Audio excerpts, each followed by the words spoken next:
Academia Mexicana de la Historia tiene el compromiso de impulsar, desarrollar, fortalecer y difundir los estudios históricos de nuestro país. Este ciclo se suma a estas tareas fundacionales de la institución, evocando la memoria de sus integrantes, de las y los miembros de número, de corresponsales en México y el extranjero, así como de historiadoras e historiadores eméritos y honoríficos, quienes compartirán con nosotros enunciados, anécdotas y hallazgos de sus investigaciones históricas en diálogos desde la Academia Mexicana de la Historia. Mi nombre es Araceli Almaraz, investigadora del Colegio de la Frontera Norte y académica por Baja California de nuestra corporación. En esta segunda sesión del ciclo 2023, julio-diciembre, nos acompaña la doctora Carmen Martínez Martínez, académica internacional por España.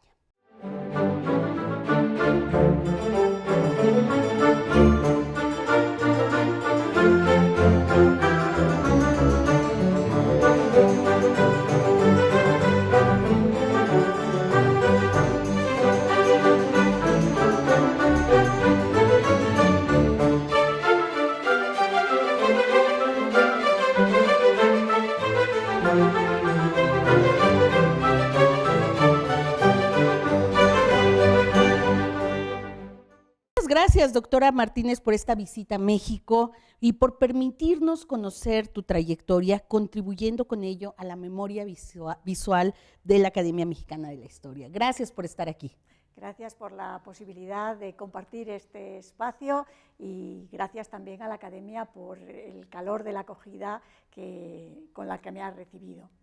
Pues de verdad que para nosotros es un honor tenerte porque los discursos de ingreso, sobre todo de corresponsales internacionales, marcan un hito y en este caso pues tenerte aquí en este espacio histórico de la Academia, haber escuchado tu discurso realmente nos llena de alegría. Iniciaste tu actividad investigadora ya en la década de los 80s y a mí me gustaría iniciar justo este recorrido hablando pues en perspectiva histórica desde esos tiempos hasta lo que sucedió ayer. ¿Te parece bien? Perfecto. Bueno, te comentaba que revisando parte de tus antecedentes me encuentro que en 1986 al titularte ya como licenciada en Filosofía y Letras con énfasis en Historia de América, obtuviste un apoyo que fue la beca del Plan Nacional de Formación del Personal Investigador de 86-89 en la universidad, tu universidad, que es la de Valladolid. Pero cuéntanos, ¿hubo antes algún otro episodio en tu vida que te llevó a pensar en que esta era la directriz que habría de tener tu trayectoria profesional? ¿Algún libro, algún profesor en alguna etapa más temprana de tu vida con lo que dijiste, esto es a lo que yo me quiero dedicar? Bueno, las personas a veces acabamos en espacios que en un principio no es lo que habíamos pensado. Yo cuando hice el bachillerato lo hice por ciencias. En un principio yo tenía intención de hacer medicina, una vocación que, bueno, cambié en el último curso de orientación universitaria y decidí inclinarme por las letras. Había tenido un profesor en el Instituto de Historia que motivaba a los estudiantes y decidí, en vez de continuar en mi ciudad en la que había vivido muchos años, que era León, trasladarme a la ciudad de Valladolid para realizar los estudios de Filosofía y Letras. Y fue allí donde, bueno, en el transcurso de la carrera, los 3 primeros años eran comunes, compartíamos materias todos los estudiantes. En tercero teníamos una asignatura que era común, que era una historia de los descubrimientos geográficos, y me inicié en el ámbito de la historia de América. Me sedujo el espacio geográfico, que era novedoso. Me incliné por aquella especialidad que tenía una sección específica en nuestra titulación con el profesor Demetrio Ramos Pérez, que había puesto en marcha la sección de Historia de América, y aquellos 2 años de especialidad pues marcaron con una serie de de hitos que yo destacaría, pues el curso de verano que hice en la Universidad Hispanoamericana de Santa María de la Rábida, un foco americanista que creo que ha marcado la trayectoria de muchos de los que en este momento estamos en la Universidad Española, con el buen hacer de Juan Marchena, que tristemente nos ha dejado no hace mucho tiempo, y ese mismo verano tuve la oportunidad de participar también en los cursos de verano de la Universidad Internacional Menéndez Pelayo en Santander, que marcaron pues, bueno, una inclinación por el mundo universitario que no era fácil en aquellos momentos en la Universidad Española, puesto que las generaciones que habían ingresado en la década de los años 70 pues todavía no estaban consolidadas, no tenían sus plazas fijas, y los jóvenes que llegábamos pues nos poníamos un poco a la cola, con lo cual las posibilidades no eran muchas. Lo cierto es que la obtención de la beca del Plan Nacional de Formación del Personal Investigador me abrió la puerta. Fue una oportunidad en una convocatoria que por aquel entonces era de competición nacional con los expedientes, por lo tanto, pues bueno, el reconocimiento al esfuerzo realizado con gusto, porque cuando trabajas o te formas en una materia que disfrutas, pues resulta más fácil tener buenos rendimientos académicos que luego, lógicamente, revierten de forma positiva. La obtención de esa beca me permitió hacer el doctorado, me permitió empezar la movilidad académica, entrar en contacto pues con los profesores que tenían un nombre y una trayectoria en el americanismo español, y definió en aquellos 4 años lo que iba a ser mi vida futura, de la cual no me arrepiento y me siento muy satisfecha, y sobre todo con bueno, el reconocimiento que ayer me hizo la Academia Mexicana de la Historia, una realidad que nunca pensé, que nunca soñé, y que a veces lo que nunca piensas y lo que nunca sueñas, cuando llega, pues es lo que más te satisface. Yo estoy muy agradecida a esta institución centenaria por el reconocimiento y sobre todo por la posibilidad de ese diálogo intelectual y académico que he tenido la oportunidad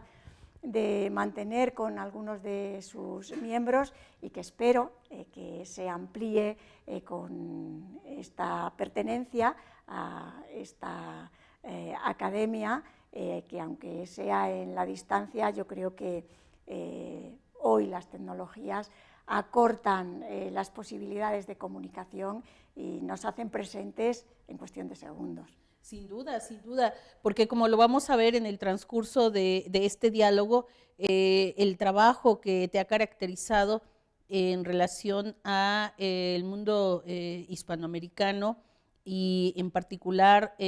algunas líneas que tú has abierto, fortalecido, creo que nos estrechan muchísimo más, y sin duda la academia es un gran espacio, es un espacio que está lleno de libertad para seguir intercambiando ideas, seguir difundiendo, que es su labor principal, difundir, divulgar lo que nosotros estamos haciendo. Pero déjame me regreso, porque justamente te iba a preguntar por ese curso de verano en el 84, que ya nos dijiste fue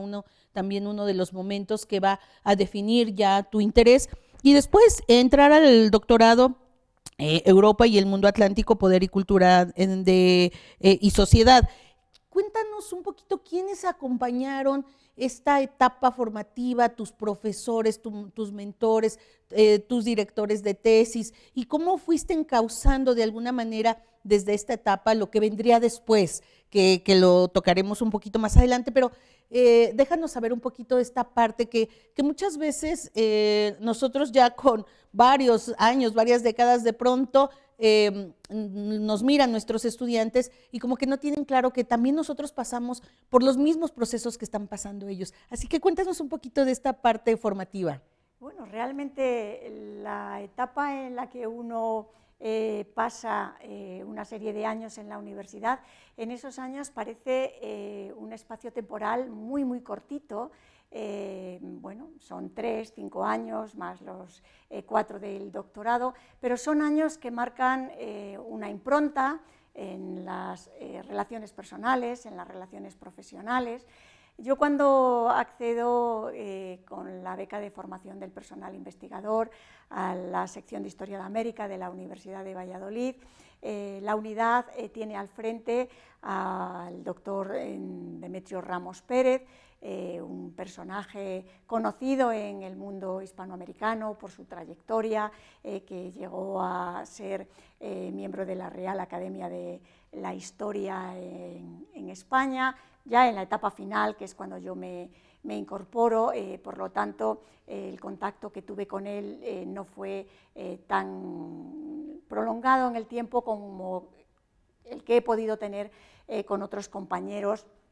con los que he compartido inicialmente despacho, porque nuestra sección estaba ubicada en la Casa Museo de Colón, un edificio que se construye en la ciudad para recordar que el descubridor fallece en la misma, y que, si bien era muy atractiva desde el punto de vista del edificio, pues para trabajar la gente cuando entraba decía qué bonito, porque tenía unos muebles de caoba. Ciertamente era un espacio muy agradable en la estética, pero no tanto para trabajar. Estábamos todos juntos, los 7 que integrábamos el área. Eso pues estrechó los lazos, no solo profesionales, sino de amistad, porque el espacio era el que era. La gente que llegaba con cierto recorrido decía: ¿trabajan ustedes a la japonesa? ¿Ah, sí? Todos en el mismo espacio. Cierto. Y en ese tiempo, bueno, luego nos integramos cuando se construyó el nuevo edificio de la facultad, ya a las nuevas dependencias en las que compartíamos departamento con el resto de los colegas que veíamos cuando nos acercábamos al edificio a dar nuestras clases. El profesor Ramos fue director de todas las tesis de los que formábamos parte del departamento. En aquellos momentos la cabeza visible de las unidades pues eran las personas que tenían pues mayor peso. Tuve la suerte de compartir el trabajo con el profesor Lucio Mijares Pérez, que falleció, con mi querida amiga y compañera Ana Jimeno Gómez, que me enseñó que en la vida académica pues, lo intelectual es importante, pero lo humano, con la cercanía que ella transmitió,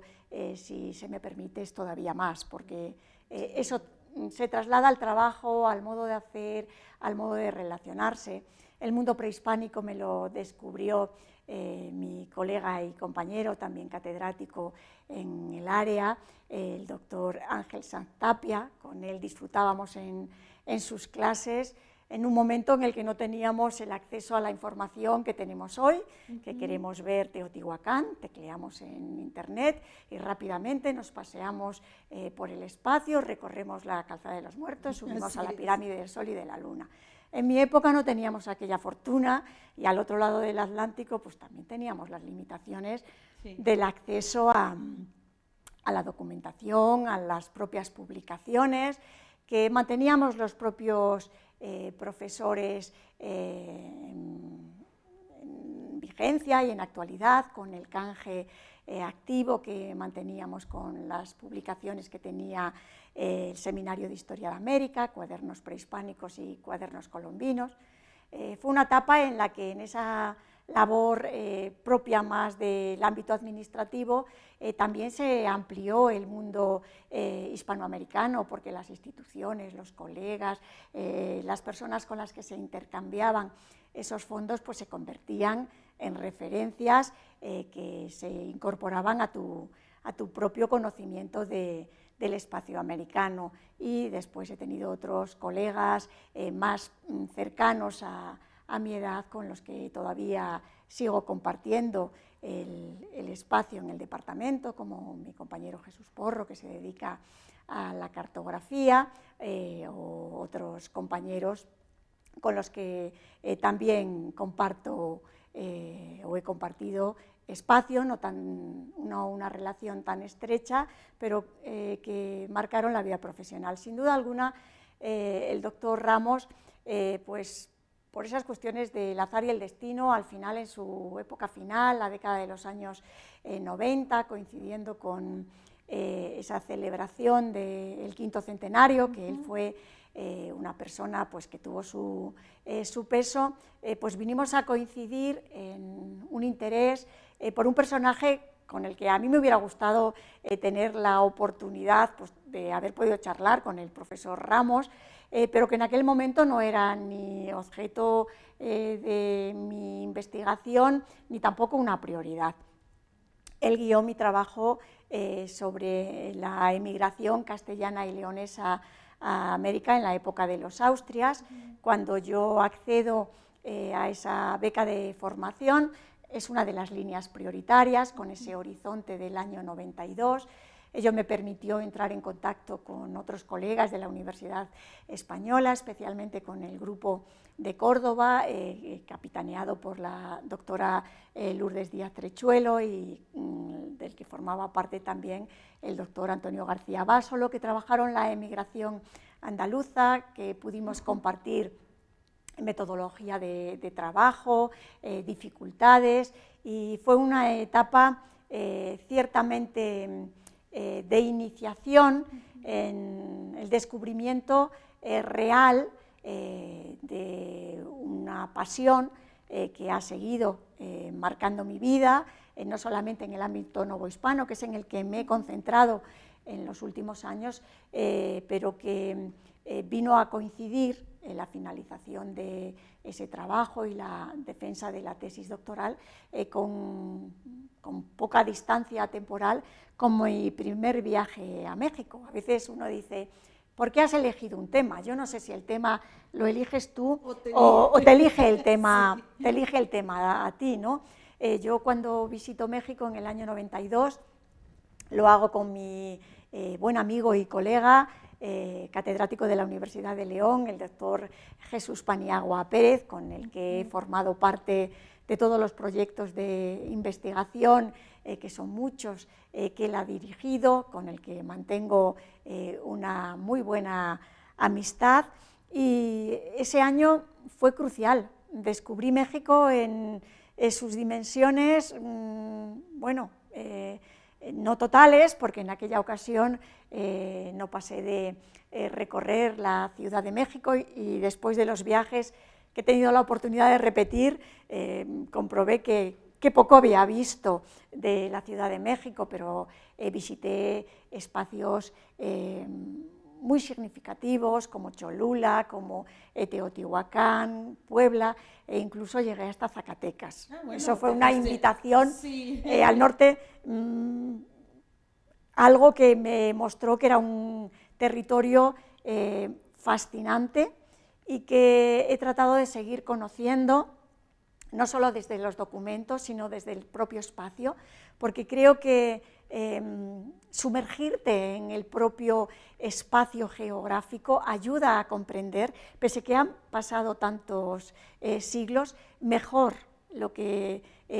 tú lees en un horizonte del siglo XVI, que fascinó y que a mí me sigue fascinando en el siglo XXI.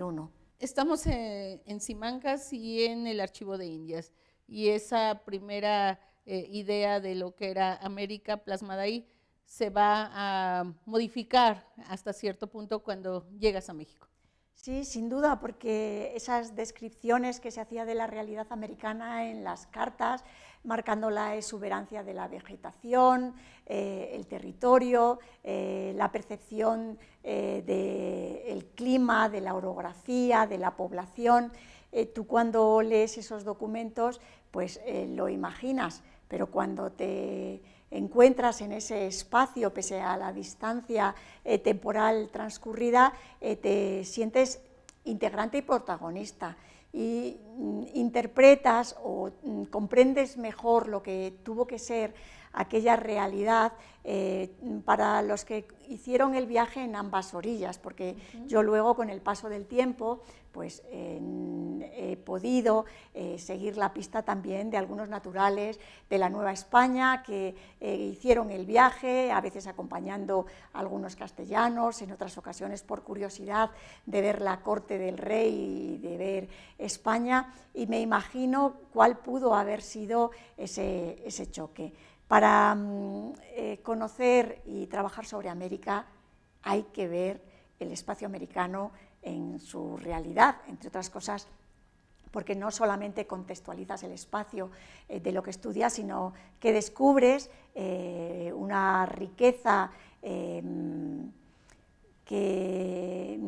muestra un mestizaje y sobre todo porque tienes un contacto directo con la gente que marca de forma clara que nos unen muchas cosas, y el mero hecho de poder entendernos en la misma lengua con las singularidades que dices, bueno, qué matiz de riqueza, porque aquí este término le da un sentido y en el otro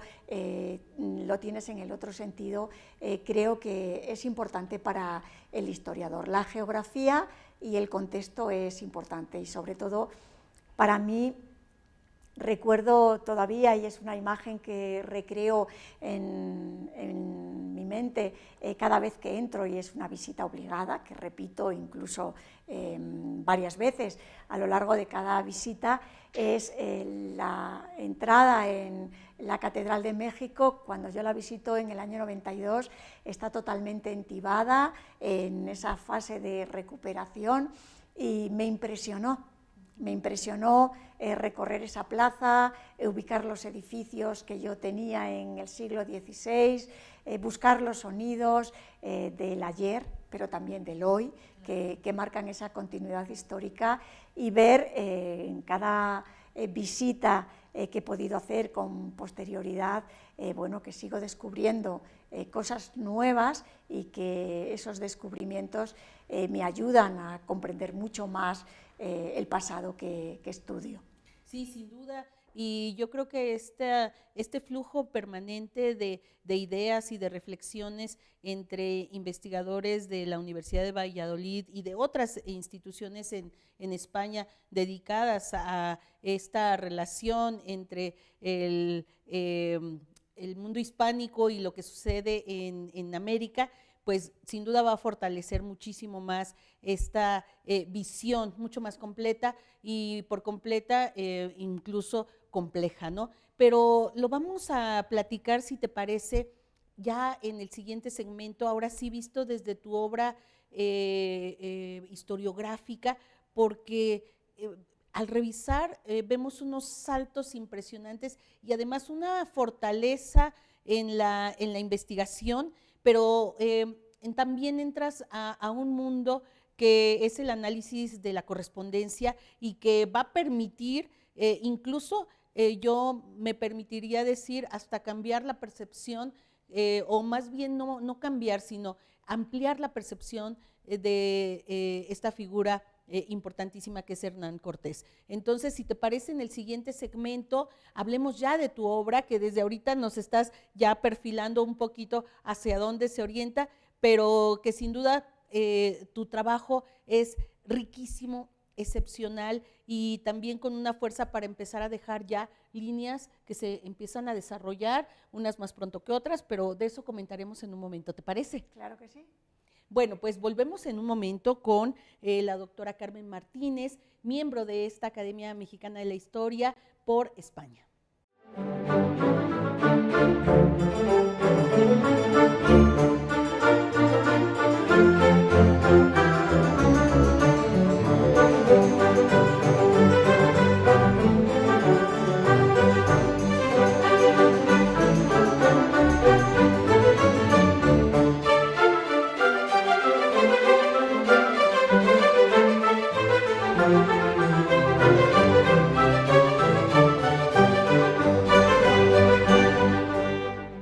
Seguimos dialogando con la doctora Carmen Martínez Martínez, corresponsal internacional por España de nuestra Academia Mexicana de la Historia. Y bien, hemos hablado ya de la importancia de la Universidad de Valladolid en tu trayectoria desde aquellos años 80,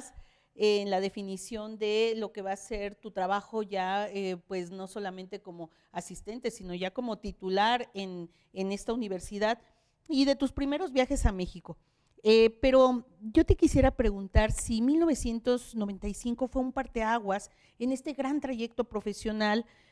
ya al sumarte justamente como titular del Departamento de Historia Moderna, Contemporánea y de América en tu universidad. ¿Y por qué digo 1995? Porque creo que una vez que uno adquiere la titularidad en una universidad, empiezan muchos compromisos, y es el compromiso de producir, el compromiso de investigar, el compromiso de formar, el compromiso de difundir. ¿Cómo empieza esta nueva etapa a partir de que ya eres profesora titular? Bueno, sin duda alguna, la estabilidad laboral nos da a todos alas. Podemos hacer una serie de proyectos o acometer empresas que antes, pues igual, por las circunstancias que nos rodean, no lo hemos hecho. El consolidar el puesto de trabajo con la figura de profesor titular fue importante porque me permitió, además, en un proyecto en aquel momento de ampliación y reforma de los planes de estudio, asumir una amplia docencia que me permitió explicar cursos muy variados, desde la historia de América en la Edad Moderna, de etnografía americana, grandes culturas americanas, instituciones en la América hispana, que fueron perfilando poco a poco, sumándose a ello una serie de hechos, lo que iba a ser mi trayectoria investigadora. Cuando obtengo la titularidad, también reflexiono sobre cómo encauzar la actividad investigadora. Sevilla había sido un vivero, lo ha seguido siendo y lo seguirá siendo por la importancia que tienen sus fondos, y había explorado de forma muy tímida las posibilidades que tenía el Archivo General de Simancas y el Archivo de la Real Chancillería de Valladolid para el proyecto de la tesis. Simancas no ofrecía, después de que la documentación en el siglo XVIII se trasladase a Sevilla para el marco cronológico que yo había marcado, información, por lo tanto fue un archivo que en ese momento no trabajé. Chancillería fue otro de esos archivos en los que la primera experiencia, y esto es bueno contarlo para que uno nunca tire la toalla. La primera vez que yo fui a consultar sus fondos, lo hice con el interés de ver la utilidad que tenía la documentación judicial para los desplazamientos migratorios. Y en aquel laberinto de la justicia, porque en aquella primera consulta realmente fue un laberinto el que te presenten un pleito que tú solicitas con el ánimo de ver qué interés tiene, descarté la consulta de aquella documentación porque no ofrecía en su consulta bueno, pues lo que pretendía para el trabajo que estaba en curso, que era una definición de origen para marcar esa procedencia de la emigración de Castilla y de León. Pero sí que descubrí que en aquellos voluminosos expedientes se encerraba todo un mundo, y yo misma asumí el compromiso de, vale, en este momento, en el proyecto doctoral no, pero cuando finalice este proyecto, un pleito no se me va a resistir. Sí, ahí te acercaste a la impartición de justicia, ¿no? Totalmente, y descubrí todo un mundo. Fue una década de trabajo muy productiva, muy satisfactoria desde el punto de vista académico, porque revisé los pleitos que había de pleiteantes que residían en algún lugar de la América hispana y que por razones diferentes habían iniciado algún proceso en la Real Audiencia y Chancillería de Valladolid, lo que marcaba ese vínculo que a través de la justicia se podía establecer. La documentación judicial es maravillosa, no le estoy quitando mérito a ningún otro tipo de documentación, pero cuando uno tiene que litigar, cada una de las partes trata de acreditar sus derechos con el mayor número de pruebas, y en esa acreditación un pleito se convierte en un vivero de documentación que a veces acumula incluso siglos informativos. No, y por la distancia, ¿no? También, ¿no? Totalmente, puede recuperar la genealogía de muchos personajes que hicieron el viaje, que luego, asentados en Nueva España o en otros lugares, litigaban porque se les reconociese esa condición de hidalgos, cuando aquí ya habían obtenido una posición destacada, y pude comprobar ese aspecto que no ofrecía la documentación de Indias, que eran esos orígenes familiares para determinar el porqué del viaje, o esos nexos que se establecían con los lugares de origen, con la patria chica, para bueno, pues, que en ellos se recordase el nombre, con la creación de fundaciones para dotar huérfanas o familiares para el claustro o para el matrimonio, esos silos que en época de hambruna pues recordaban al hijo de la localidad que había tenido recursos, y descubrí en esos pleitos un mundo indescriptible que leí durante una década, sí, que eran las cartas. Sí, sí. Varias cosas me hace pensar lo que está relatando. Por uno, pensaba un poco también estos procesos de migración que van a estar descritos en tus libros gracias a estos archivos, y que de pronto ese tipo de migraciones tampoco son tan visibles, ¿no? Porque en ese momento había otros intereses como los reclamos, como la impartición de la justicia. Me hace pensar en esta cuestión de las distancias geográficas para impartir justicia en aquel momento entre Nueva España y España, pero también incluso en el mismo y gran territorio, en cómo se impartía justicia desde el virreinato y el resto de las áreas geográficas donde no hay posibilidad de hacerlo. Entonces, esta cuestión de la geografía, la impartición de justicia, la normativa, es interesante e insisto, también la migración. Pero ahorita acabas de decir algo que también es muy importante. Tu trabajo tan acucioso es de décadas o de años. Estás hablando de prácticamente una década, porque efectivamente yo veo aquí el libro de la migración castellana y leonesa al Nuevo Mundo, publicado en 93, pero hasta muchos años después va a venir publicación relacionada con estos archivos, ¿no? Sí, la localización de las cartas privadas fue laboriosa, porque había que mirar cada pleito, había que revisar que estuviesen, pero fue muy, muy gratificante. En algún momento el historiador, cuando se encuentra ante la correspondencia privada, se siente un tanto indiscreto. Sí, claro. Yo había tenido la oportunidad de leer las cartas que publicó Ote, que fueron un referente cuando salió en aquellas cartas de llamada, lo que contaban los que habían hecho el viaje, y que el que quería hacer la travesía presentaba para decir, no, yo voy a estar acogido por alguien. Abrieron un mundo, porque abrieron un mundo de lo cotidiano, de las impresiones personales, de lo íntimo, y esa realidad pues se conocía en los expedientes para pasar a Indias de la Casa de la Contratación, pero no se había explorado en las fuentes judiciales. A mí me abrió un mundo, porque bueno, en ese proceso de ir revisando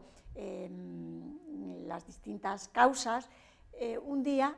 me encontré un pleito de Hernán Cortés con su primo, el licenciado Francisco Núñez.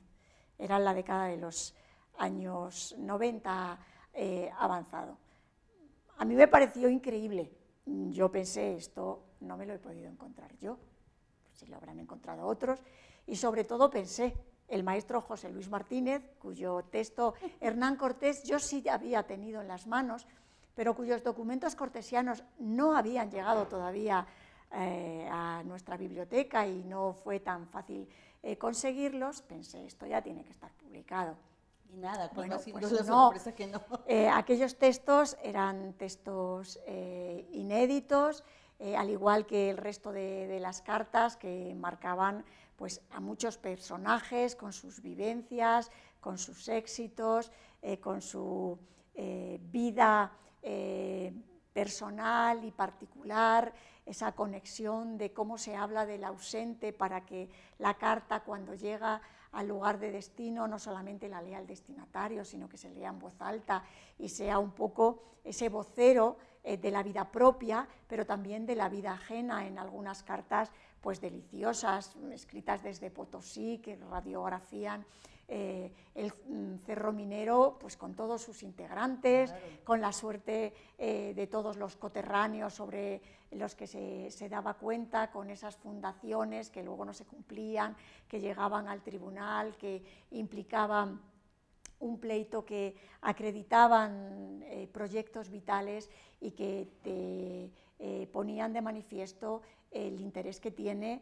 la documentación judicial, que al inicio es árida, hay que reconocerlo, no le voy a poner solamente las virtudes, hay que tener cierta paciencia, porque en ese sentido la constante se ha mantenido con el tiempo. Los escritos contemporáneos pues están llenos de muchas fórmulas para que al final el sentido del texto, con un contexto muy legal, tenga una intencionalidad muy concreta y una finalidad. En el siglo XVI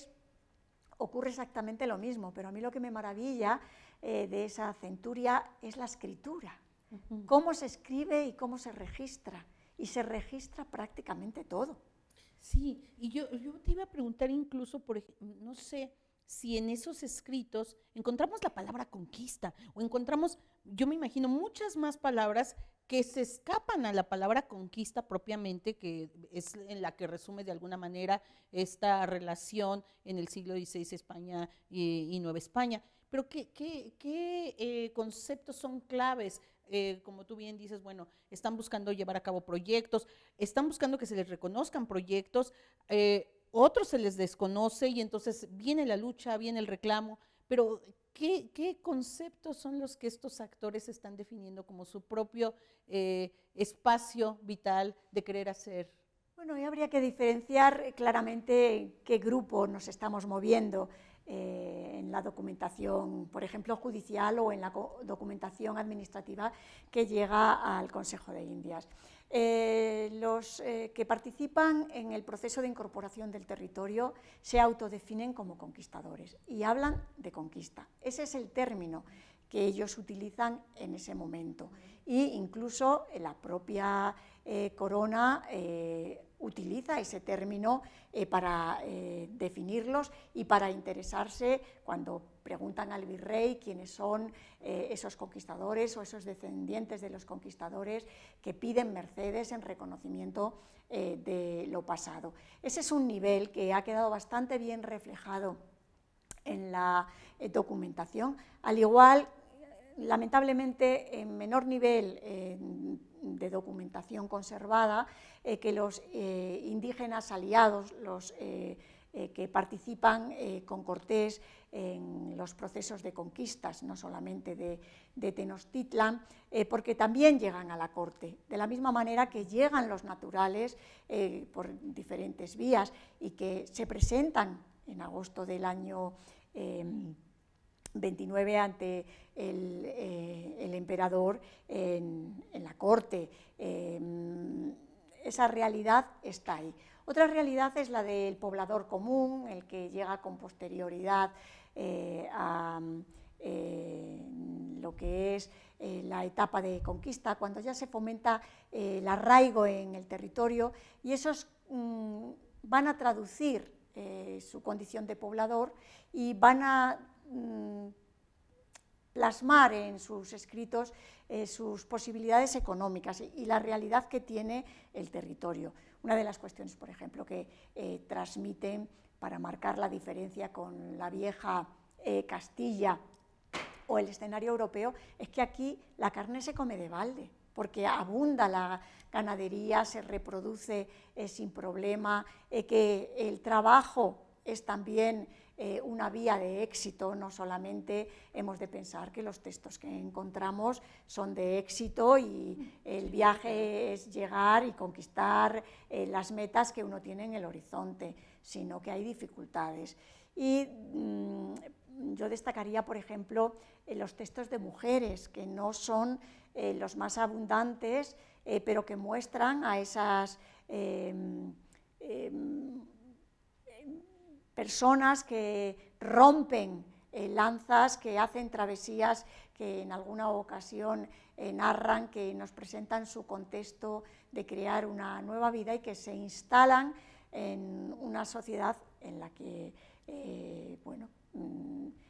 se convierte en su espacio vital, porque alguna dice: yo no vuelvo a cruzar el Atlántico, recordando las dificultades de la travesía. Es un proceso de ida y vuelta, y la visión más espectacular de los naturales de la Nueva España que hacen el viaje es de este grupo que acompaña a Cortés en el año 28, que recorre los caminos de la península en su encuentro para llegar a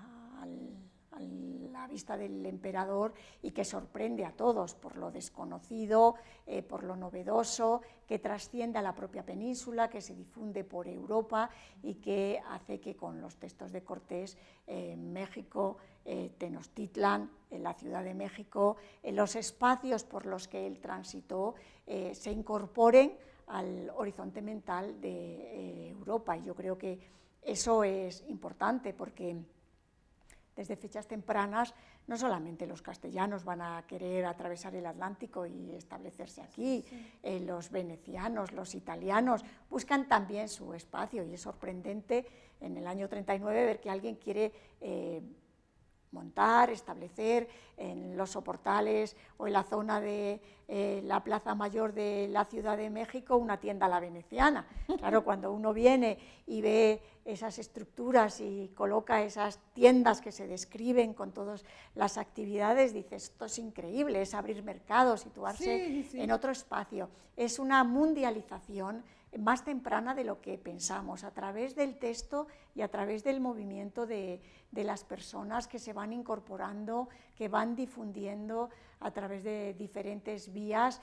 una nueva realidad geográfica, que luego la cartografía va dibujando poco a poco, y que va mostrando que el territorio americano es mucho mayor que lo que se piensa, y que realmente el polo de conocimiento está en este espacio, porque lo que se estaba abriendo en el horizonte geográfico pues no se podía enseñar en aquel momento en los grandes centros del conocimiento europeo. No se enseñaba en Salamanca, ni en Bolonia, ni en París. Estaba en los que recorrían en los barcos esas costas que se iban perfilando y que iban dibujando un nuevo mundo con toda esa riqueza de población variada en función de la latitud en la que se muevan, la flora y la fauna que impresiona y sigue haciéndolo en el siglo XVIII. Hemos de imaginar qué ocurría en el siglo XVI, y esa necesidad de hacer propio lo ajeno, porque hay que acomodarse pues a los sabores, a los colores, a toda una realidad de vida en la que tienes que configurar tu existencia con lo que hay aquí, mientras no llega eso que es preciado aquí, que hace que detrás de cada pasajero tengamos un comerciante o un mercader en potencia, porque todo aquel que podía trataba de colocar esa realidad o de enviar a la vieja Europa aquellas piezas que resultaban increíblemente bellas, como era el arte plumario, y se describe en las cartas, ¿no? Las prendas de Tochómitl o los adornos de pluma que se envían, y se dice que son piezas apreciadas, y por supuesto que allá donde llegan tienes algo en exclusiva, porque no lo tiene no nadie. Lo tiene cualquiera. Sí. Claro, sí, estas líneas de comercio, desde lo muy particular hasta lo que podríamos decir hoy en día los commodities como la plata, ¿no? Pero también recordaba incluso un poco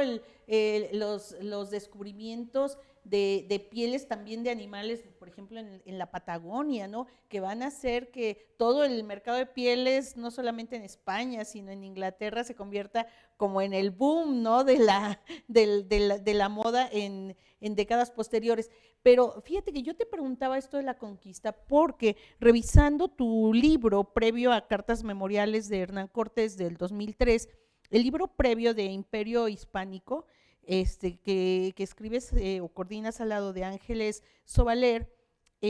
a mí me llama la atención el gran periodo que abarcas de 1474 hasta 1700 y justo con esta idea de analizar cómo la dinastía o la expansión monárquica hispánica, gracias a la unión de Castilla y Aragón, de Granada y Navarra, y de ir a Portugal, al norte de África y finalmente también a América, definen esta idea de la expansión. Entonces, por eso a mí me llamaba la atención de si el concepto conquista estaba anclado totalmente o finalmente era parte de este gran proyecto de expansión y se le consideraba como tal. Por eso la pregunta de la palabra conquista. Pero bueno, ha quedado sí, clarísimo, ¿no? Era un proceso expansivo en el que yo creo que conquista, población, son dos pasos que en muchas ocasiones son casi imperceptibles, porque como dijo López de Gómara, conquistar es poblar, y quien no poblare no habrá buena conquista. Si tú no te asientas en el territorio, no pasará de ser un tránsito en el cual podrás esgrimir derechos, pero no lo ocuparás. Y de hecho, la política pobladora de la corona en ese sentido fue clara. Ese proceso de conquista tiene su definición más marcada en unas partes del territorio que en otras, pero rápidamente da paso a la incorporación. Y hay que entenderlo en un proceso mucho más global, en una realidad que fue imposible incorporar todo el territorio y rápidamente otras potencias europeas buscaron su espacio con otros procesos de ocupación del territorio que diferencian claramente una realidad y otra, pero Europa desde finales del siglo XV con esas dos potencias que son Castilla y Portugal, inician un proceso expansivo bordeando África, surcando el Atlántico y abriendo otras muchas posibilidades para otras potencias que vieron la oportunidad también de situarse al otro lado del Atlántico. Antes de seguir con algo que me parece también un parteaguas en los aportes que haces en tus obras y que tiene que ver con las cartas memoriales de Hernán Cortés, incluso retomaré parte de lo que Jesús Paniagua nos pone en la introducción de este libro. Te quiero preguntar algo que también me causó curiosidad, porque le dedicas en algún momento de tu vida espacio a los mayas. Y también incluso haces una estancia en el Centro de Estudios Mayas, aquí en Filológicas de la UNAM. Cuéntanos de este paso fugaz, o no sé qué tan fugaz, si no es fugaz, por el mundo maya. Bueno, es una etapa que recuerdo con mucho cariño y con mucha satisfacción personal. Viene de la mano en buena medida de esa etapa en la que en la actividad docente me ocupo de esa asignatura que es Grandes Culturas Americanas, en la cual se explican fundamentalmente mayas, aztecas e incas, y esa amistad con las personas que en la Universidad Complutense de Madrid trabajan el mundo maya, especialmente con Andrés Ciudad y María Josefa Iglesias Ponce de León, que en aquel momento me plantean desde la Sociedad Española de Estudios Mayas ubicar en Valladolid una reunión de la SEM, que fue todo un éxito, que consiguió reunir en la ciudad a los grandes mayistas, Chisanchis, fue para mí una reunión excepcional y que culminó en la edición de los trabajos que se presentaron en esa reunión. Fue el pie también para que conociese a destacados mayistas con los que he tenido muy buena amistad, el doctor Mario Humberto Ruz Sosa, una personalidad increíble. A mí me sorprende y me agrada y bueno, me priva hablar con él porque aprendes muchísimo, sí. Tiene un conocimiento de la realidad maya, es un anfitrión excepcional, como lo fue cuando visité Mérida, y también con la querida y recordada doctora Carmen Valverde, que fue la que me acogió en esa estancia que hice en el Centro de Estudios Mayas, en el Instituto de Investigaciones Filológicas de la UNAM, que me permitió conocer a parte de su plantel y que me permitió pues ahondar en el conocimiento del mundo maya. Te decía que quería recuperar en la introducción que hace Jesús Paniagua a tu texto de Cartas Memoriales de Hernán Cortés, donde es una edición comentada y analizada por ti, pero él dice algo que me llama la atención, lo comentaba hace un rato. Dice que Carmen Martínez nos pone en contexto y nos habla del humanismo de Cortés. Esto es importante porque finalmente tenemos esta idea de ese Cortés conquistador, poblador, preocupado por dejar la bandera bien puesta, pero no tanto de ese Cortés humanista. Yo en algún momento recuperé su figura como el primer filántropo que va a tener nuestra región, pero háblanos más de ese Cortés humanista que encuentras en estas cartas memoriales. Bueno, sin duda alguna es la faceta de Cortés como escritor, como autor de textos, la que proyecta más ese carácter y ese perfil humanista que se une a ese otro que es un segmento muy chico en su trayectoria vital, que es el del 19 al 21, si lo queremos alargar hasta el 26, cuando se le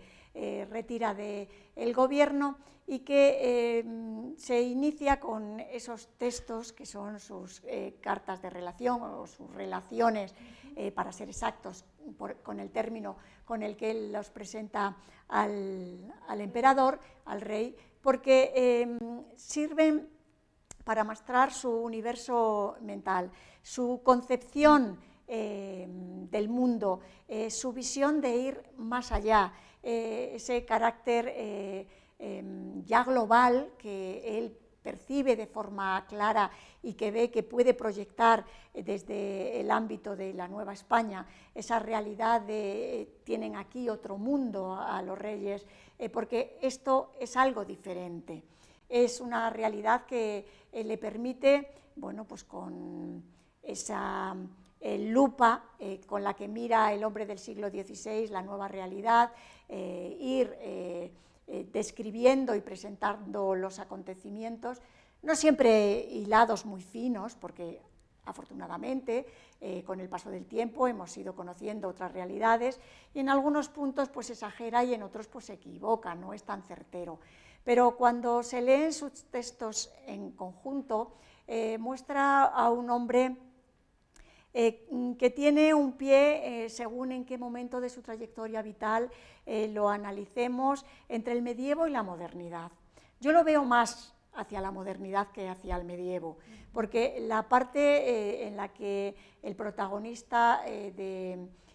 o la protagonista de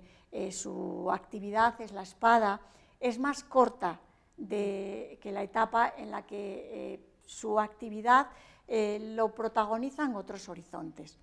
Es un hombre que está en el horizonte de los grandes hombres del siglo XVI. No solamente se presenta ante el emperador y cuenta puede narrar su realidad y lo que ha visto. Se cartea con la emperatriz Isabel, se cartea con los grandes nobles de su época, con los hombres de poder, con los que están en la península y con otros que están fuera y que conocemos solo por referencias indirectas, pero sabemos que ese epistolario tiene un alcance muy amplio. Es decir, Cortés es un nombre que se recuerda y se repite, y no solo porque haya tenido a esa figura de Gómara, que es ampliamente leída, pese a ser obra prohibida, que difunde su actuación. Él es un hombre que no es que sea un gran latinista. Yo creo que las fórmulas latinas que utiliza en algunas ocasiones lo hace en ese estándar habitual en los que se preparan para el ingreso en la universidad, aunque él no llegue a obtener ningún grado académico, pero conoce ese sentido, conoce el sentido, y eso es lo que creo que también le da esa proyección humanista, de la importancia del texto escrito. Creo que es algo que marca toda su trayectoria, y cuando nos acercamos a él en lo cotidiano, no en las relaciones que escribe al rey, no en las cartas que puede escribir a sus personajes más allegados, sino en ese engranaje administrativo que pone en marcha para que funcione ese Estado que es el Marquesado del Valle, que tiene que aunar territorios dispersos por una geografía en la que fue muy hábil en apreciar la realidad. Creo que eso también lo convierte en un personaje agudo en la percepción del espacio, y sobre todo en ir avanzando más allá, en ser promotor de empresas. Eso solo lo hace individuos visionarios o gente con mucha proyección de futuro, capaz de intuir la realidad de forma maravillosa, capaz de tener un don de gentes, que creo que lo tuvo, que de la misma manera que agradaba, pues concitaba todo tipo de repulsa. No vamos a negarlo, es un personaje de contrastes en su época y a lo largo de la historia, pero sus textos hablan mucho de él. Y en ese engranaje administrativo al que me refería, desgraciadamente no tenemos todo su archivo completo, pero lo que se conserva marca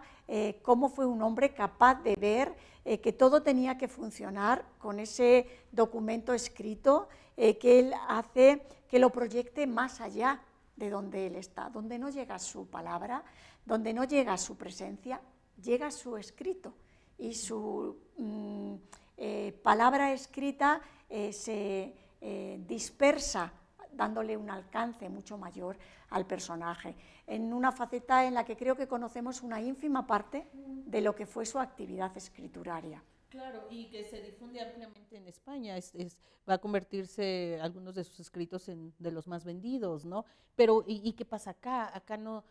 alcanza a difundir, ¿no? En el Marquesado es difícil, ¿no? No, en el Marquesado es un engranaje que funciona milimétricamente, casi como un reloj suizo, que es capaz de ir colocando en una red informativa muy bien tejida a sus mayordomos, a cómo funciona lo que tiene que llegar, las órdenes que da para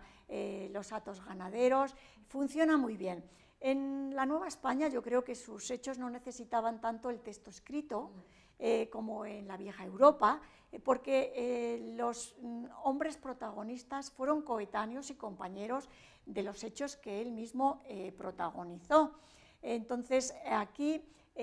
sus relaciones, por ejemplo, para mí sigue siendo un interrogante, siguiendo los papeles de Cortés y los inventarios de los archivos de los distintos contadores, cómo se han ido transmitiendo de generación en generación, que no aparezca ninguna referencia a las relaciones, que no aparezcan tampoco en manos de su hijo Martín Cortés.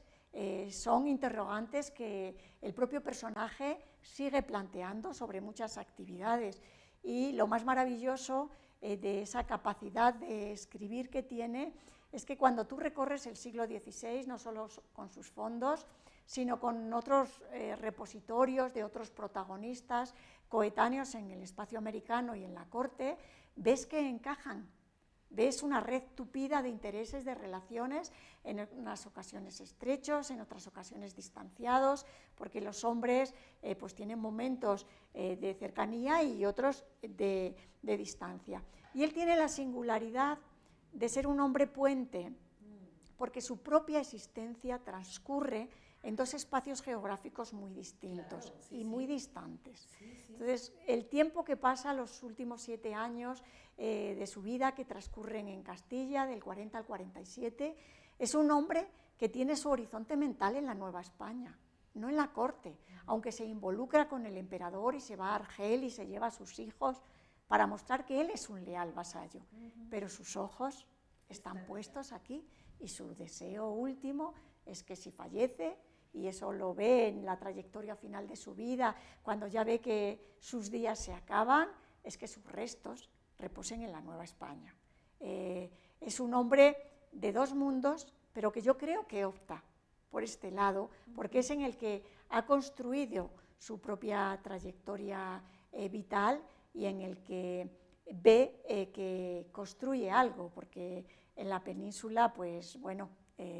es el Marqués del Valle, pero la propia nobleza titulada, pese a que entronca por matrimonio, pues también tiene sus propios niveles. Y Argel es un escenario en el que él se presta y ve que la decisión, lógicamente, la toma el emperador, que es a quien corresponde, y él no puede obrar como tal vez le hubiera gustado. No sabemos cuál hubiera sido el resultado de su decisión, pero ahí él está, con energía. Claro, bueno, y además es que Argel frente a la Nueva España son otras realidades muy distintas, y yo me traslado ahora al proceso hereditario y seguimos con las cartas, y ahora en este libro de En nombre del hijo, que ya son las cartas de Martín Cortés y de Catalina Pizarro. Es un libro además publicado por la UNAM y que también es revelador y que también nos pone el énfasis en esta parte íntima, porque es correspondencia. Cuéntanos un poquito. Bueno, ya me gustaría encontrar todas las cartas que Cortés envió a su padre y las que su padre escribió sin fatiga para defender los intereses del hijo. El hallazgo de esas 20 cartas para mí fue muy grato y bueno, desde el punto de vista académico mucho más, porque a Martín Cortés, el padre de Cortés, se había dicho que no sabía escribir. La realidad mostró que no, que sabía escribir, y no solamente escribía, sino que movió todos los hilos posibles para que la proyección de su hijo en la corte tuviese la acogida en el nivel en el que su hijo le transmitía la realidad americana desde el principio, esa Nueva España que él ve que puede ser su espacio, y empieza a pedir, y es al padre al que se lo transmite, y es un Martín Cortés que recorre los caminos de la península, ahora en Sevilla, para tramitar ante la Casa de la Contratación, luego se va a La Coruña para negociar con Portocarrero y Montejo todo lo que corresponde a su hijo, y que bueno, está ahí presente, dejándole el testigo a su sobrino, el licenciado Francisco Núñez, en cuya casa había permanecido Cortés durante sus años de Salamanca, y que es el hilo conductor de esa relación atlántica de Cortés durante los años que Cortés está en la Nueva España. Y es un hilo que se rompe, bueno, pues por lo que se rompe la mayor parte de las relaciones de los hombres, por asuntos económicos, porque en torno a Cortés, bueno, pues hubo una serie de personas que trataron de sacar provecho de la situación destacada del marqués, y el marqués en sus horas bajas pues no tenía tanta disponibilidad económica en efectivo como le hubiera gustado, pero no tuvo problema, porque se endeudó lo necesario, porque sabía que cuando llegasen las rentas de su marquesado podría resarcir los pagos e incluso pagar los intereses. Esa correspondencia pese a la escasez de la muestra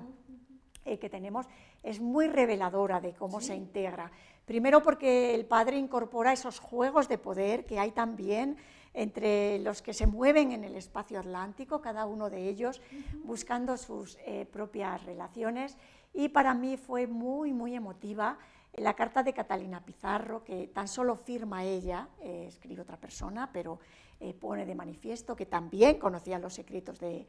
las letras, aunque solo fuese para firmar, porque en ella tiene un grato y cariñoso recuerdo hacia ese pequeño que ha conocido de la mano de su padre, Martín, el hijo de doña Marina, que ha hecho el viaje a Castilla con su padre y que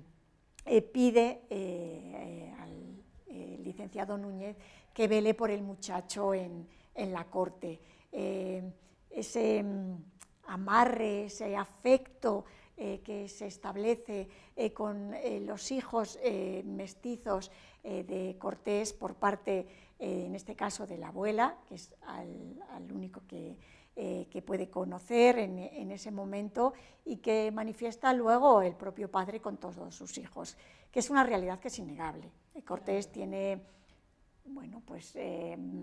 una serie de aspectos oscuros que en el contexto del siglo XVI hay que valorar, sobre los que él reflexiona al final de sus días en ese texto vital que es el Testamento, y que creo que también lo marcan como un personaje humanista, reflexionar sobre esa realidad de la esclavitud indígena y pedirle a su heredero que, si no se ha hecho conforme a lo que se tenía que haber hecho, que les otorgue la libertad. Creo que marca un punto de inflexión y una asimilación de una realidad muy cambiante en un periodo corto de tiempo, que él ha vivido en fases muy diferentes de esa relación inicial, en un tránsito afable o cordial, o en vías de entendimiento, a ese otro periodo que es convulso, que es de enfrentamiento, que es de guerra, pese a la paz buscada, o a esa etapa de reconstrucción que el mismo día siguiente de la toma de Tenochtitlan, Cortés inicia. Creo que es un hombre que no da tregua a la acción y que tenía un corazón que no descansaba, como dijo Bernal. Claro, sí, que es realmente revelador el aporte que haces, porque nos muestras esta otra faceta y además ese complemento familiar, ¿no? Que generalmente nunca tenemos en mente cuando pensamos en el personaje, ¿no? Y estas tramas, ¿no? Y esto que comentas tú de negociaciones en ambos espacios, ¿no? Dos últimos libros que igualmente son reveladores en su justa dimensión. A mí, en lo personal, me gusta más la correspondencia personal, porque justo es lo que nos permite llegar a esa esencia de los seres humanos, más allá de lo que podamos ver con los membretes que puedan utilizar. Pero bueno, estos dos libros, Veracruz 1519, que tenemos aquí, Los hombres de Cortés, en pues estudias y publicas también un documento antiguo de los españoles en la Nueva España, que ahí, hasta donde me quedé, estaba la duda que si era 20 de junio de 1519 o 20 de julio, y bueno, tú haces la revelación, ahorita nos cuentas, pero bueno, es una petición al Cabildo de Veracruz, firmada por compañeros, vecinos y estantes de la villa, de la Compañía de Cortés, y presentada por el procurador Francisco Álvarez Chico. Y yo te preguntaría, ¿qué se pone de manifiesto en esta petición y por qué se convirtió en libro y con la fuerza que tiene? Y finalizamos nuestro segmento adelantito con miradas sobre Hernán Cortés. Muy buena pregunta, ¿por qué se convirtió en libro? Porque inicialmente iba a ser tan solo un artículo en el que yo presentase una transcripción más acorde con la lectura del texto que la que había realizado Rodrigo Martínez Barax cuando publica el texto, después de que Martínez Cabral se lo presente a su padre, José Luis Martínez. No voy a ahondar en la historia porque el propio Rodrigo Martínez Barax lo ha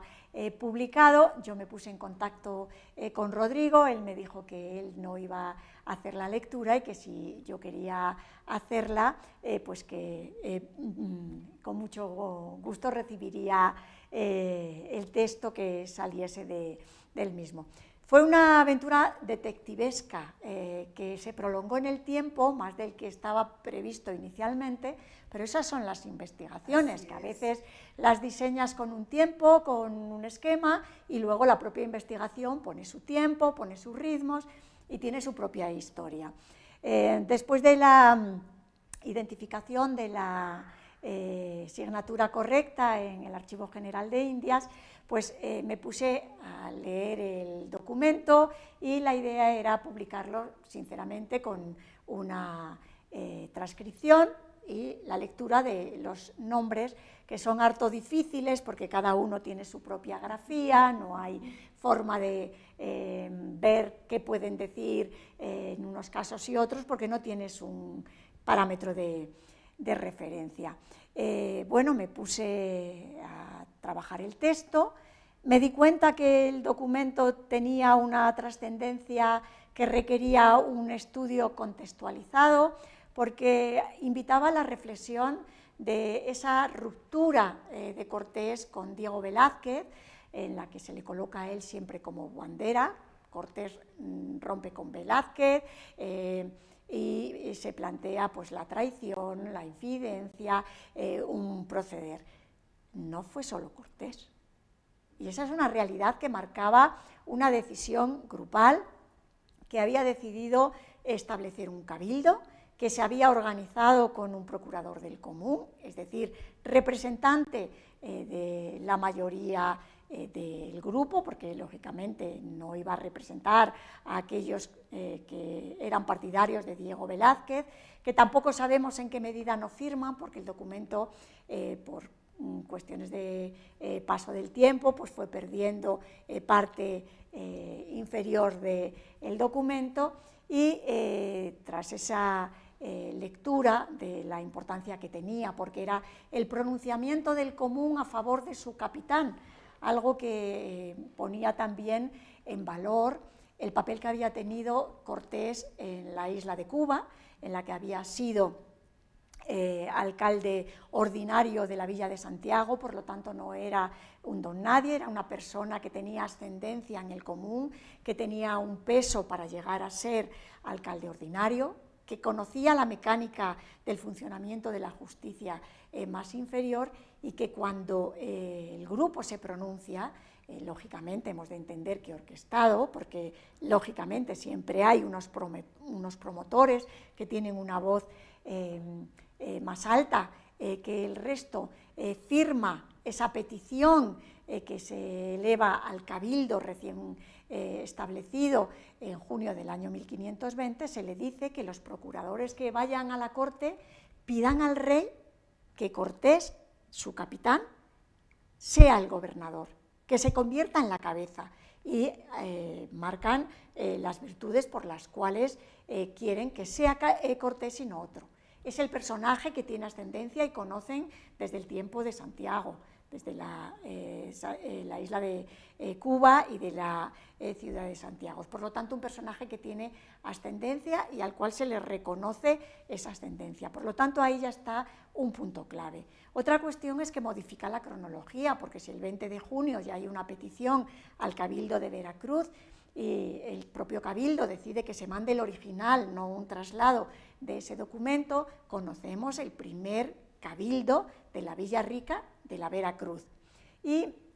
ese trabajo de este documento, que es de difícil lectura, me invitó a, firman muchos, pero a veces estaban las firmas superpuestas, algunas incompletas, en algún caso se conservaba solo la rúbrica inicial, en otra la grafía parecía invitar a pensar que había sido una misma mano la que había firmado por otros, con lo cual los interrogantes se planteaban. Casi involucré a toda la familia, porque decidí que sería conveniente individualizar cada uno de los trazos y cada una de las firmas para tener la referencia de quiénes eran los firmantes de ese documento, ver las firmas fragmentarias o que se han conservado solo parcialmente, calcular el porcentaje del documento que se había perdido, limpiar con un programa gráfico todas las firmas para aislarlas de la contigua o la de la superpuesta para leer bien esa lectura, y en la individualización de la firma encontré que había muchísimos personajes, un grupo notable que no había incluido mi colega Bernard Greenberg, el gran conocedor de los conquistadores de México, en su diccionario, algo que me invitó a ofrecer una mínima referencia biográfica o prosopográfica de los personajes. Claro, la lectura de algunas firmas que se resistían, en la cual conté con la colaboración de los integrantes del grupo de investigación reconocido que dirijo en la Universidad de Valladolid, América Hispana, en el que se integran compañeros del área de Ciencias y Técnicas Historiográficas, con los que debatí las grafías para hacer las lecturas lo más correctamente posible, sobre todo un pequeño grupo, la mayoría las leí sin dificultad, pero un pequeño grupo no tanto. Y es un libro que también tiene su historia y su intrahistoria, porque pocas veces se producen esas coincidencias en la vida que varios investigadores centremos la atención de nuestra investigación en el mismo tiempo. Y esa circunstancia se dio en este libro, cuando John Sawler trabajaba con el mismo documento y publicó, con una lectura de Helen Nader por parte de las firmas que también las hizo. Yo creo que mi lectura se atiene más a la realidad, pero que aparecieron los dos textos con 6 meses de diferencia, el mío previamente, el suyo con posterioridad, algo que invita al investigador a veces a decir, bueno, la investigación igual no es perfecta, pero sí lleva años, porque al final fueron años en contextualizar, en buscar en las fuentes judiciales otras declaraciones de los testigos, ver cómo contrastaban las llegadas de los apoyos posteriores, se da esa coincidencia en la que utilizamos el mismo documento para la portada de la obra. Entonces dices, bueno, estas son situaciones que a veces pasan. También me permitió conocer a John Sawler, tener la conversación de las circunstancias de su trabajo y incorporar un colega más a los que han trabajado este mundo. Ese documento yo creo que es importante, no solo por su cronología, sino porque marca el primer cabildo de la Villa Rica de la Veracruz con todos sus integrantes, y por ese apoyo del común que respalda al capitán en una decisión que no fue única, sino que contó con ese respaldo y que él se ocupó, por la importancia del texto escrito, de que el texto también cruzase el Atlántico y se presentase en la corte. Sí, sin duda, dos elementos fundamentales para poner foco de atención en este libro, y yo diría un tercero que a lo mejor se dice como algo que sucede de facto, que es tener un gran equipo de trabajo, pero que no, que han sido años de esfuerzo, y ahorita en el siguiente segmento lo vamos a tocar, porque creo que el trabajo en equipo permite justamente procesos como este, tener la prosopografía, no, pues tampoco es nada fácil, ¿no? O sea, ya tienes los nombres, pero ahora hacer ese trabajo prosopográfico tampoco es sencillo. Cerremos este segmento con miradas sobre Hernán Cortés, porque son 500 años, se publica en 2016, y que sin duda también va a ser una obra que para el 5º centenario se va a volver también un referente. Bueno, fue un proyecto que asumí con mi colega y amiga de la Universidad Nacional Autónoma de México, Alicia Mayer, que fue un proyecto editorial que permitió reunir primeras plumas que permitieron acercarse al personaje de manera caleidoscópica, es decir, es un conjunto de cristales que dibuja cada uno en su momento al personaje, que contó con la participación de autores de ambos lados del Atlántico, con una trayectoria reconocida en la época de Cortés o en la visión del personaje o de la época correspondiente a medida que avanza el siglo XVI, XVII, XVIII o la época contemporánea en el que colaboraron autores europeos como Bernard Grimberg o Louise Benata Shaw, gran conocedora de la obra de Lope de Gómara y cómo se difunde la visión de Cortés, o de este lado del Atlántico con Rodrigo Martínez Varax, Antonio Rubial, Miguel Soto, por citar algunos y no hacer la relación larga. Creo que fue una contribución en ese horizonte del año 2019, plural, con esa presentación del profesor León Portilla, que también se había acercado al personaje desde esa proyección de la Mar del Sur que él sistematiza muy bien a través de las diferentes empresas, que conocía muy bien la etapa y que presentó pues ese estudio introductorio que fue una ventana abierta al resto de los estudios. Creo que es una obra que ha sido bien recibida, que ha tenido una amplia difusión, una buena edición, que me permitió colaborar con colegas de ambos lados del Atlántico en un proyecto de colaboración que creo que es necesario, que los académicos tenemos que dialogar, y hoy lo tenemos muy fácil, porque desde un WhatsApp, que es esto, hasta un correo más serio o una discusión académica más profunda a través de una videoconferencia. Las tecnologías que nos van acompañando a medida que avanza el tiempo creo que tienen que ser incorporadas a la discusión académica, al igual que este tipo de propuestas como la que diriges y representas muy bien, de divulgación y de difusión de la vida de los académicos más allá del papel, porque a veces el académico te dice mucho más cuando hablas con él que cuando lees su texto, o su texto se engrandece cuando lees a ese académico, cuando le pones voz, le pones cara, y el resultado es más redondo, más global, y fue un proyecto que yo recuerdo con mucho agrado, que tuvo una presentación en Medellín, en la cuna de Cortés, que creo que tiene trabajos de gran interés y que han contribuido con el aspecto del que es más conocedor cada uno de los autores a conocer al personaje en un horizonte que creo que historiográficamente ha contribuido con lo que ha aportado. Sí, sin duda. Y si te parece, vámonos al tercer segmento, que bueno, ya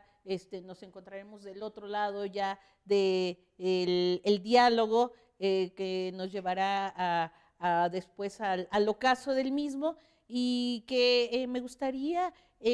centrar en el siguiente espacio más sobre justamente ese trabajo en equipo, pero sobre todo con esa labor que encamina la didáctica de la enseñanza de la historia.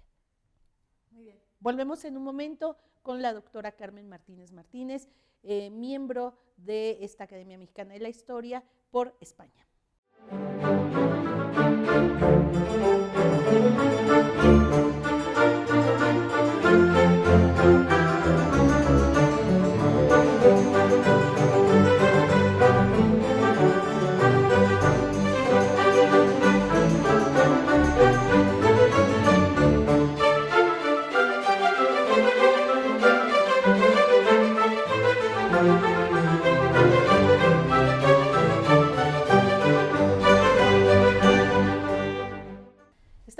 vuelta con la doctora Carmen Martínez Martínez, miembro de la Academia Mexicana de la Historia por España. Este tercer segmento, querida doctora Carmen, me gustaría dedicarlo a los grupos de investigación y posgrado, retomando un poquito lo último que comentaste sobre la importancia de tener colaboradores o de ser colaboradora, en tu caso de proyectos más amplios, porque nos permite justamente ampliar nuestras miradas, estar en constante diálogo y por supuesto tener empresas con un mayor alcance, no tanto en números, sino sobre todo en perspectivas y a veces en temporalidades. Así que no quería dejar de lado este trabajo que realizas desde la Universidad de Valladolid en el departamento en el que te encuentras y desde el cual pues no solamente has tenido esta trayectoria impresionante e importantísima, sino fortaleciendo al grupo de investigación América Hispana, del cual me gustaría que nos comentaras, y de las diferentes reuniones y proyectos que has encabezado o impulsado desde este espacio que es tu universidad. Cuéntanos al respecto. Muy bien, pues los proyectos de investigación en los que he trabajado fundamentalmente han sido en colaboración con mi colega catedrático de la Universidad de León, el profesor Jesús Paniagua Pérez, que es el que ha pilotado en buena medida esos proyectos, pero con el que he estado vinculado prácticamente más de 2 décadas. En la propia universidad dirijo un grupo de investigación que lleva por nombre América Hispana, del que forman parte mis compañeros de área y compañeros del área de Ciencias y Técnicas Historiográficas que colaboran en apoyarnos en algunos aspectos de la lectura. El grupo no tiene una única línea de investigación, es un grupo pequeño, 5 personas. Hay una línea definida en cuanto a la provisión de los cargos en la América Hispana, que encabeza el profesor Ángel Santapia hasta su retiro administrativo, que ha dado lugar a una línea puntera de investigación con los oficios vendibles en la administración americana, con una obra señera publicada al respecto y una línea muy definida en cuanto a la cartografía de las exploraciones que desarrolla el profesor Jesús Porro, compañero también en el área de Historia de América. Estos 2 compañeros del área de Ciencias y Técnicas Historiográficas que hacen una labor de apoyo al grupo y la línea que yo capitaneo dentro del grupo que nos permite o me permite trabajar con la línea de la Administración de Justicia en los distintos niveles a ambos lados del Atlántico. El grupo procura hacer algunas actividades de difusión dentro de la propia facultad, como alguna pequeña exposición con motivo de alguna conmemoración, por ejemplo, con el viaje de Magallanes Elcano, presentación de esos documentos. Los compañeros de Ciencias y Técnicas Historiográficas, Irene Ruiz Albi y Mauricio Herrero, pues son grandes conocedores y tienen una larguísima trayectoria en el conocimiento de los textos. Apoyamos también, contribuimos con nuestras propias investigaciones en reuniones científicas y apoyamos a las personas que necesitan bueno, pues, orientación en las líneas en las que trabajamos. Dentro del grupo se han realizado, dirigidas por mí, varias tesis doctorales. La Universidad de Valladolid no tiene un elevado alumnado en la Facultad de Letras en los programas de posgrado, por lo tanto, estas no son muy numerosas, pero se dirigen y se llevan a buen término. Y participo también en algunos comités tutorales dentro de la propia UNAM en el ámbito de mi investigación. Me hiciste recordar este primer viaje de Magallanes y recuerdo que hubo una exposición en el Archivo de Indias en Sevilla, conmemorando los 500 años de este primer viaje. ¿Participaste en ese proyecto? No, en ese proyecto no, el nuestro fue humilde, pero quedó muy bien presentado con los documentos facsímiles y con el apoyo en la actividad docente de lo que suponía la exhibición que se hizo y que tenía una amplitud mayor para que todo el personal de la facultad y alumnos de otras titulaciones pudiesen verlo, porque se pone en espacios de tránsito común. Más allá del trabajo en aula y en la dirección de tesis, de pregrado o de posgrado, yo te quisiera preguntar sobre este trabajo en la evolución de la enseñanza de la historia, porque has participado, por ejemplo, en algo que se llamó las TIC en el grado de Historia, Innovación Docente en la asignatura Recursos de Información para Historiadores. También hiciste algo respecto al entrenamiento en estrategias de aprendizaje autorregulado y desarrollo de competencias transversales, donde me imagino que también la historia tiene ahí una referencia. Y también en la elaboración de rúbricas para evaluación de competencias para el grado de historia. ¿Cómo ha sido esa labor? Porque me parece también importante. Creo que España tuvo una renovación, sobre todo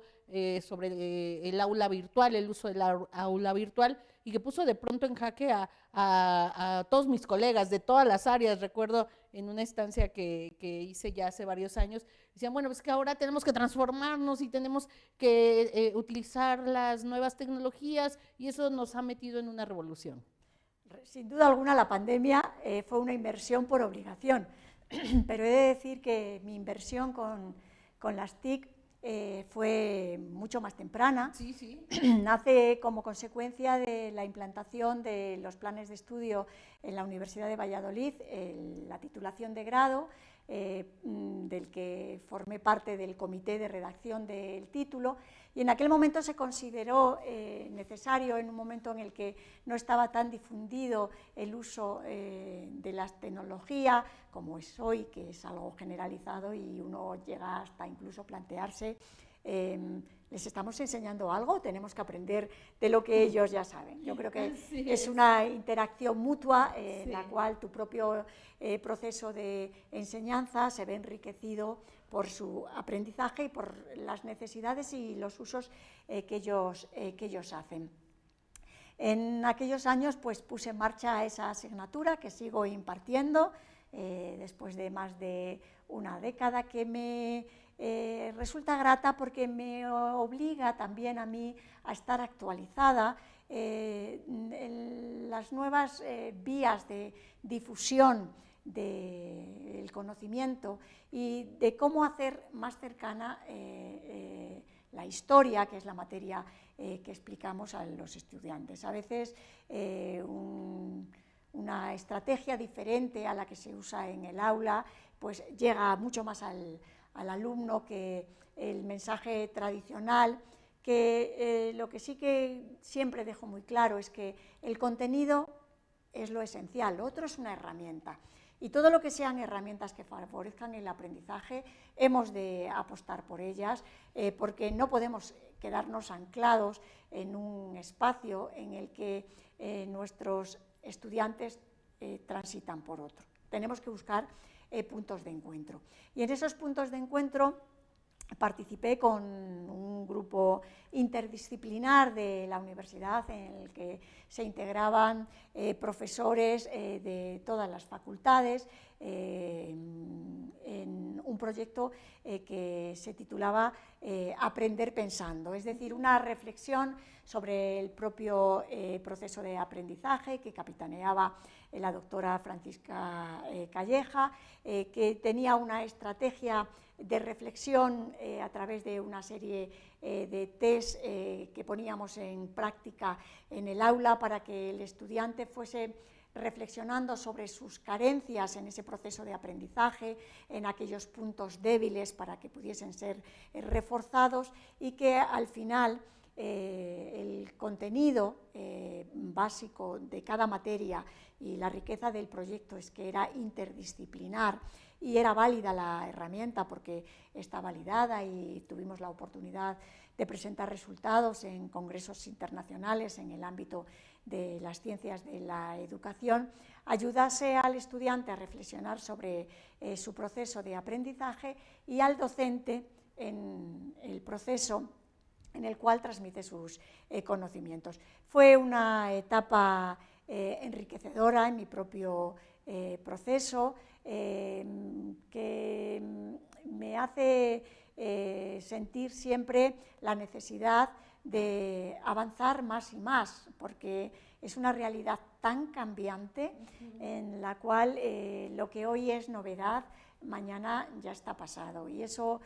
lo aprendí desde mis primeros años en la redacción de la tesis doctoral, cuando, y hablo ya de la prehistoria de todas estas tecnologías, utilizaba para la redacción del texto WordPerfect 4.0 versión inglesa, pantalla sepia. Algunos me entenderán, otros dirán de qué está hablando. Y los discos, no de los... Todos, pasé por todos. El 5 1/4 y el... Todos, esos están en la memoria de la propia trayectoria académica, en esas cajas que uno dice, esto para el museo de la propia historia personal, porque ya no es posible leerlos, o en esos programas que uno tiene que familiarizarse para hacer que sus resultados pues, sean más visibles y tengan un alcance mayor. No cabe duda que desde las humanidades no podemos dejar totalmente de lado, tampoco podemos, entiendo yo, convertirlo en la estrella de nuestra actividad, pero tenemos que buscar ese justo equilibrio que haga que nuestro trabajo se proyecte, que nuestros estudiantes se sientan vinculados por el contenido histórico a través de proyectos pues que llegan a mucha más gente a través de las redes sociales o de simplemente la difusión de los vídeos en YouTube, porque es un medio de acceso global y de eso no nos podemos retirar ni tampoco pensar que no es una buena herramienta. Creo que hay que estar siempre al frente, atento y en la medida en la que uno pueda, pues estar actualizado. Claro, estamos entre el archivo y la nube, ¿no? Totalmente. Para cerrar este segmento, ¿algún mensaje para historiadores, historiadoras en formación, tanto en pregrado como en posgrado? Algo que les quieras transmitir, algún mensaje que les quieras dejar. Bueno, pues yo les dejaría mi propia experiencia en la que creo que es importante la constancia en el trabajo, la ilusión por conquistar las metas que queremos, el seguir siempre con ánimo, aun cuando esos caminos que a veces uno traza, pues veamos que se truncan, porque lo importante no es ir despacio, lo importante es avanzar, aunque se avance despacio. Y al final uno siempre, si no es por el camino que uno ha trazado, la historia siempre se abre como un abanico y te permite obtener caminos por los que transitar, investigaciones que realizar, tener siempre, y para mí eso también ha sido importante, esa referencia de los maestros que han consagrado su vida, que nos han dejado su obra, leer sus textos, reposar sus avances, no pensar que hemos descubierto el Mediterráneo porque hemos dado con algo que nos parece que es novedoso, porque tal vez otros con gran esfuerzo, sin duda alguna, han alcanzado. Tener ilusión, porque con ilusión todo trabajo llega a la meta, y sobre todo pensar que ese camino no lo hacemos solos, aunque nuestra investigación sea individual, sino que el trabajo del investigador es muy grato, porque al tiempo que va sumando conocimiento, va sumando amistad, y las amistades y las relaciones personales enriquecen nuestra propia vida y también, sin duda alguna, nuestros propios trabajos. Sin duda, y esto nos lo has de alguna manera narrado de manera sintética, pero qué bueno que mencionas esto de la ilusión, porque lo han dicho otros colegas, pasión, ilusión, dedicación, como estos ingredientes esenciales para historiadores, pero yo creo que también para cualquier profesión. Si hacemos nuestro trabajo con esa ilusión, con esa pasión, con esa dedicación, seguramente a buen puerto habremos de llegar, ¿no? Sin duda alguna, porque hay otras profesiones en las que se le pone pasión y tienen una llegada, una recepción en la sociedad diferente a lo que nuestra ocupación requiere: pasión, dedicación y sobre todo creer que lo que hacemos es importante. Eso es algo que los jóvenes deben de tener muy presente, porque lo que ellos dejen, ese legado, estará ahí, lo podrán leer otros, podrán rectificar nuestras afirmaciones, y eso significará que nuestro trabajo ha avanzado porque otro ha dado un paso más adelante que el que nosotros hemos dado respecto a otros trabajos. Es un camino constante y se avanza caminando. Pues si te parece, avancemos al ocaso de nuestra charla, de este gran diálogo, de verdad revelador e importantísimo a través de tu obra y tu trayectoria. Y vayamos al último segmento para hablar de los reconocimientos vistos desde la propia voz de Carmen Martínez.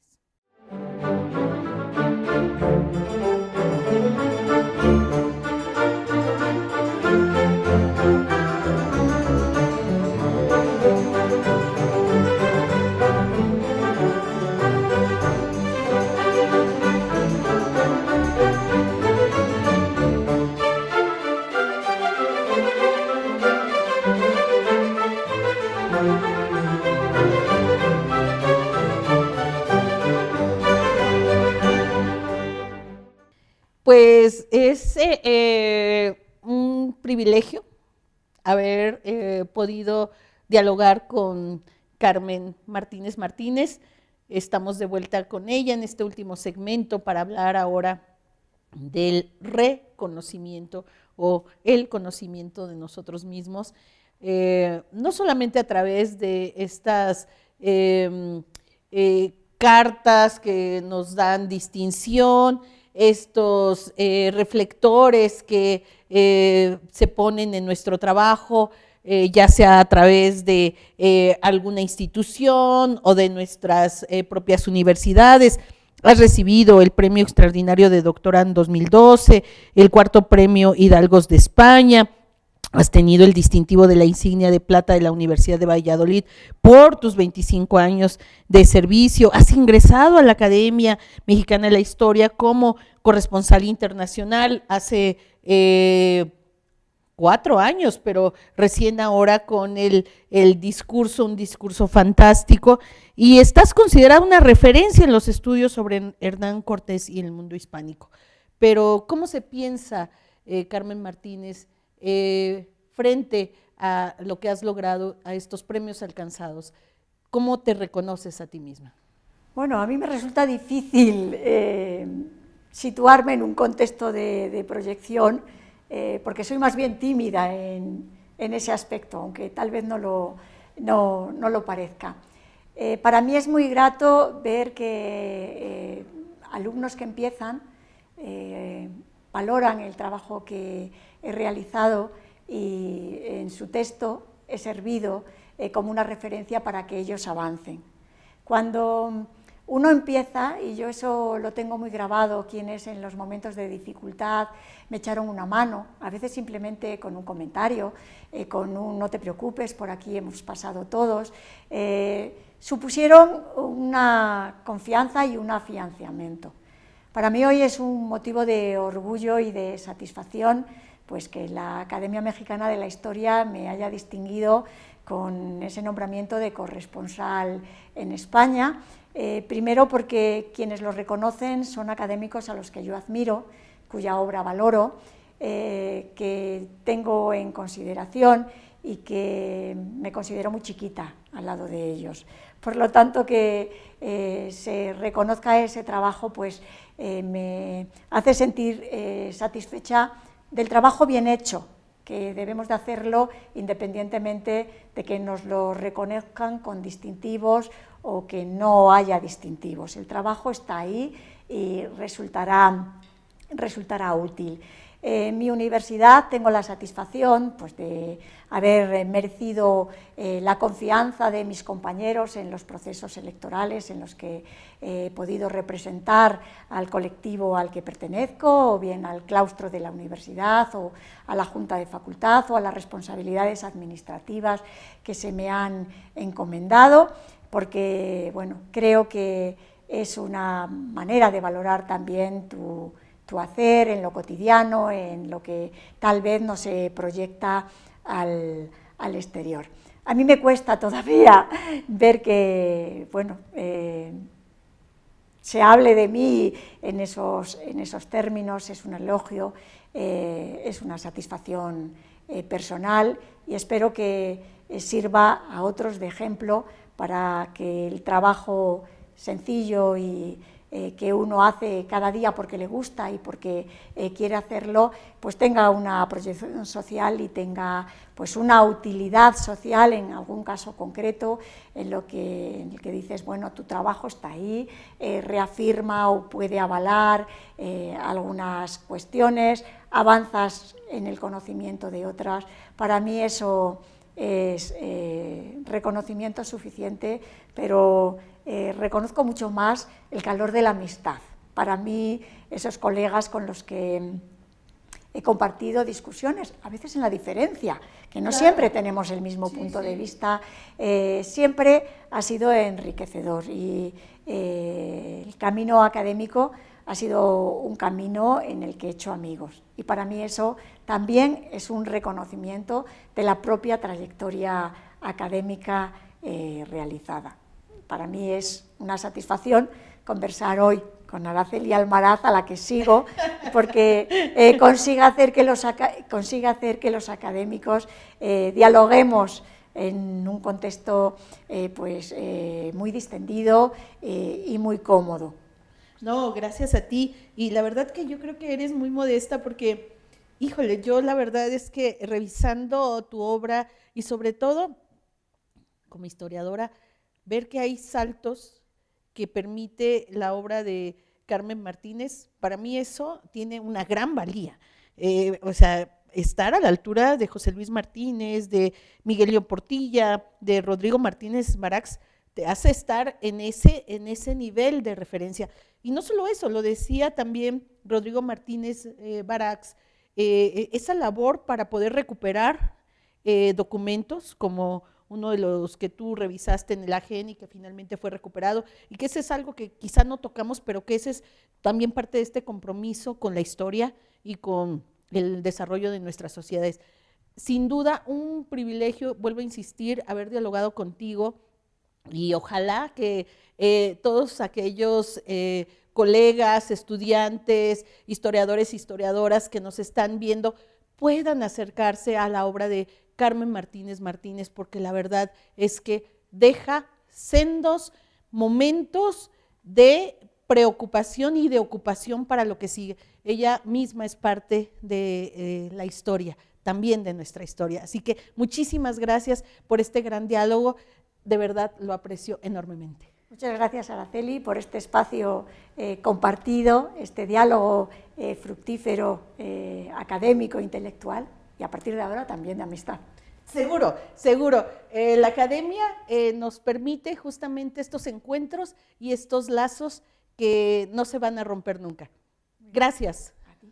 Gracias a todos ustedes y nos vemos en el siguiente diálogo con miembros de la Academia Mexicana de la Historia. Buenas tardes.